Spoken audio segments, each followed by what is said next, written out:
Hello friends, आज हम जानेंगे अनुपात, रेशियो और प्रोपोर्शन, यानी अनुपात और समानुपात से जुड़े कुछ महत्वपूर्ण चीजों को। चलिए आइए एक एक पर इस पर हमने पहले से इस पे लिख रखा है और एक एक करके इस पे चर्चा करते हैं। ठीक है, तो ध्यान दीजिएगा। सबसे पहला टर्म है हमारा मिश्रित अनुपात। तो ये मिश्रित अनुपात क्या होता है, जिसको इंग्लिश में क्या बोलते हैं, कंपाउंड रेशियो। तो कंपाउंड रेशियो क्या होता है कि मान लीजिए कोई रेशियो दिया हुआ है 2:3:4:5 है, और दूसरा रेशियो दिया हुआ है हमको 4:6। अब बोलेगा ये दोनों का कंपाउंड रेशियो निकालने के लिए, तो कंपाउंड रेशियो में सिंपली क्या करते हैं, दोनों को मिला देंगे। कैसे मिला देंगे, दोनों का आपस में मल्टीप्लाई कर देंगे। 2/3 गुने 4/5 इंटू 4/6, ये वाला 2/3 हो गया, 4/5 हो गया और 4/6 हो गया। अब देखिए, अगर जो कट रहा है तो उसको काट देंगे 2×3=6, और जो नहीं कटेगा, अब कोई किसी से नहीं कटेगा तो 4×4=16, अब बटे 3×3=9=45। यही हमारा यानी 16:45, यही हमारा क्या निकला, कंपाउंड रेशियो निकला। एक एग्जांपल और समझ लीजिए कि 2/3 है और इधर 4/6 है। ठीक है, इन दोनों का भी कंपाउंड रेशियो निकालेंगे तो यही काम करेंगे। 2/3 गुने 4/6, 2×3=6, यानी इसका भी निकलेगा 4:9, 4:9 निकल जाएगा। 4/3 यही, इसी को क्या लिखते हैं, 4/3 आएगा ये। तो यही 4/3 को अनुपात में 4:9 लिखा जाता है, और कुछ नहीं है, सिंपल सा चीज है। चलिए दूसरा नंबर का पॉइंट देखते हैं, वर्गानुपात और घनानुपात। मान लीजिए कि कोई दो संख्या दिया हुआ, एक अनुपात दिया हुआ है, अनुपात b है, इसका वर्गानुपात निकालेंगे तो ये क्या हो जाएगा, a²:b², सिंपली। यानी जो अनुपात दिया हुआ है, 2:3 अगर दिया हुआ है तो इसका वर्गानुपात निकालेंगे तो क्या हो जाएगा, 2 का स्क्वायर यानी 4 हो जाएगा, और 3 का स्क्वायर 9 हो जाएगा।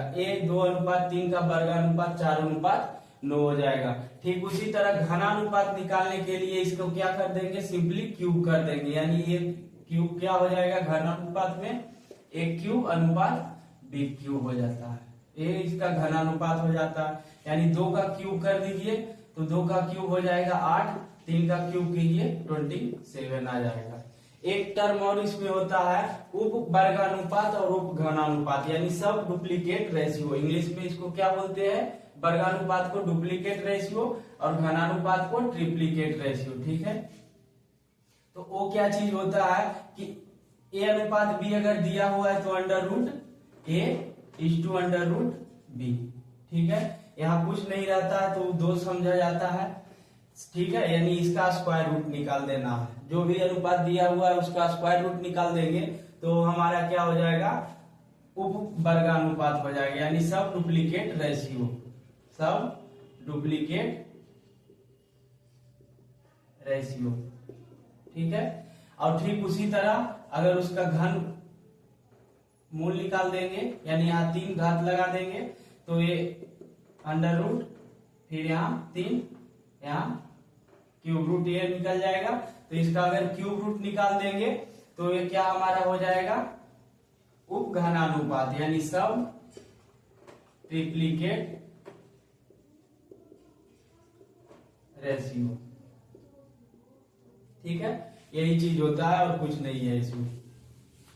अब आइए चल बढ़ते हैं नेक्स्ट पॉइंट की ओर। नेक्स्ट पॉइंट है विलोमानुपात। विलोमानुपात क्या चीज होता है कि a/b अगर दिया हुआ है तो इसका विलोमानुपात निकालेंगे तो 1/a=1/b हो जाएगा। ठीक है, इसको मान लेते हैं कि 2:3 है तो 1/2:1/3, यही इसका विलोमानुपात हो जाएगा। और अगर इसका विलोमानुपात निकालेंगे तो फिर ये पलटी होके यही चीज आ जाएगा। ठीक है, उसके बाद फिर चौथा टर्म है हमारा ज्योमेट्रिक मीन, यानी कि मध्य समानुपाती। तो मध्य समानुपाती क्या होता है कि a और b दो संख्या दिया हुआ है, इसके बीच का मध्य समानुपाती अगर निकालने को लिए बोलेगा तो ये होता है इसका फॉर्मूला √a×b। बस a और b दिया हुआ है, इन दोनों को गुना कर दीजिए, आपका मध्य समानुपाती मिल जाएगा। उसके बाद देखिए नेक्स्ट पॉइंट है हमारा तृतीय समानुपाती। तो तृतीय समानुपाती क्या चीज होता है कि मान लीजिए दो अनुपात है, ए है, दो संख्या बी है, इसका तृतीय समानुपाती सी है।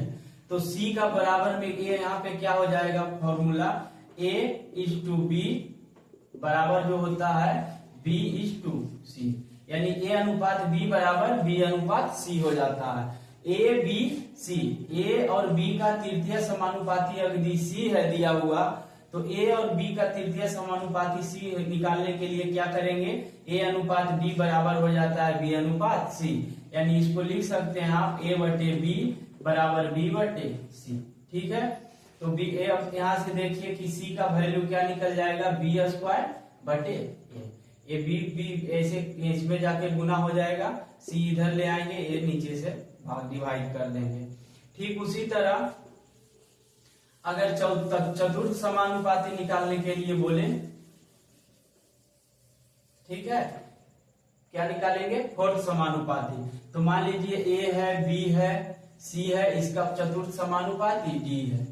ये तीन संख्या दिया हुआ है हमको, ए बी सी दिया हुआ है और इसका चतुर्थ समानुपाती डी दिया हुआ है। तो इस केस में क्या कर देते हैं, सिंपली ध्यान दीजिएगा, मिट नहीं रहा है, छोड़िए, ए बी सी, ए है, बी है और सी है, तीन संख्या जिसका चतुर्थ समानुपाती चौथा समानुपाती डी है। तो इस केस में भी वही तृतीय वाला होता है, ए इज टू बी हो जाएगा बराबर हो जाता है B C is to D, यानी कि ए अनुपात बी बराबर सी अनुपात डी हो जाएगा। अब यहां से भी देखिए वही काम कीजिए, ए बटे बी बराबर सी बटे डी हो जाएगा। तो इससे अगर डी का वैल्यू निकालेंगे तो क्या हो जाएगा, बी गुने सी, बी इंटू सी बराबर ए बटे ए, डी बराबर क्या निकल के आएगा, बी इंटू सी बराबर बी इंटू सी बटे ए।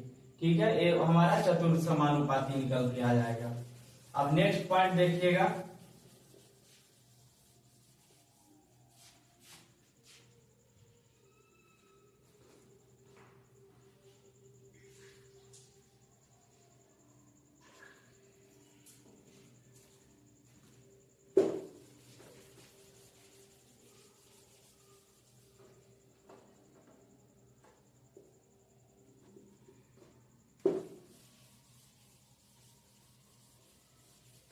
नेक्स्ट पॉइंट सबसे इंपॉर्टेंट पॉइंट है, ये क्या होता है, योग्यांतर निष्पत्ति। ठीक है, ये क्या चीज बताता है योग्यांतर निष्पत्ति, कि यदि ए बटे बी बराबर बी बटे सी बटे डी है, तो फिर क्या हो जाएगा, ए माइनस बी बटे ए प्लस बी बराबर सी माइनस डी बटे सी प्लस डी भी होगा। ठीक है, इसका कहने का मतलब यही हुआ है, योगांतर निष्पत्ति बताता है, जिसको इंग्लिश में कंपोनेंडो एंड डिविडेंडो बोलते हैं। ठीक है, तो कंपोनेंडो डिविडेंडो फॉर्मूला के अनुसार क्या होता है कि यदि दो संख्या ए बटे बी बराबर सी बटे डी दिया हुआ है, दो अनुपात आपस में क्या है, समानुपाती है, बराबर है, तो फिर क्या हो जाएगा कि ए माइनस बी बटे ए प्लस बी बराबर सी माइनस डी बटे सी प्लस डी भी होगा।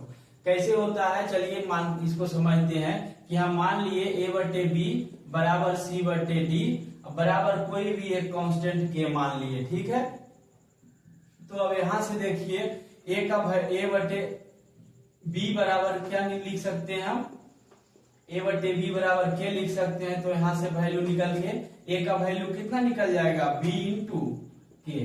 ठीक उसी तरह सी का भी वैल्यू क्या निकल जाएगा, डी इंटू के, डी के। अब केवल ए के जगह इसमें देखिए, ए के जगह हम क्या रख देंगे, बी के माइनस बी बटे बी के प्लस बी। अब बराबर इधर भी क्या लिखेंगे, डी के माइनस डी बटे डी के प्लस डी। अब इसको देखिए आगे सोल्व करते हैं, तो बी को कॉमन कर लीजिए, तो के माइनस वन बराबर बटे बी इधर भी तो के प्लस वन। ठीक उसी तरह इधर डी कॉमन कर लीजिए तो k माइनस 1 बटे डी इधर से भी कॉमन कर लिए तो k प्लस 1। ए डी से ए डी कट गया, ए डी से ए बी कट गया। ठीक है, तो अब देखिए k माइनस 1 इधर भी हो गया बटे k प्लस 1 बराबर k माइनस 1 बटे k प्लस 1। ठीक है, ये दोनों का वैल्यू क्या निकला, a माइनस बी बटे ए प्लस बी का जो वैल्यू निकला वही c माइनस डी बटे सी प्लस डी का भी वैल्यू निकला, यानी LHS बराबर RHS। ठीक है, LHS बराबर क्या निकला, RHS निकला। तो इसीलिए ये दोनों क्या होता है, आपस में बराबर हो गया, प्रूव हो गया हमारा। तो यानी a बटे बी बराबर c बटे डी अगर है दिया हुआ, दोनों आपस में समानुपाती है, तभी ये तो बराबर दिया है। तो जब समानुपाती है तो a माइनस बी बटे ए प्लस बी बराबर समानुपाती किसके हो जाएगा, c माइनस डी बटे सी प्लस डी का समानुपाती होगा। बस इतना ही टर्म इंपॉर्टेंट टर्म है इससे रेशियो और प्रोपोर्शन से। नेक्स्ट वीडियो में हम इससे जुड़े सवालों पर ये करेंगे, प्रश्न उत्तर करके देखेंगे। तब तक के लिए धन्यवाद।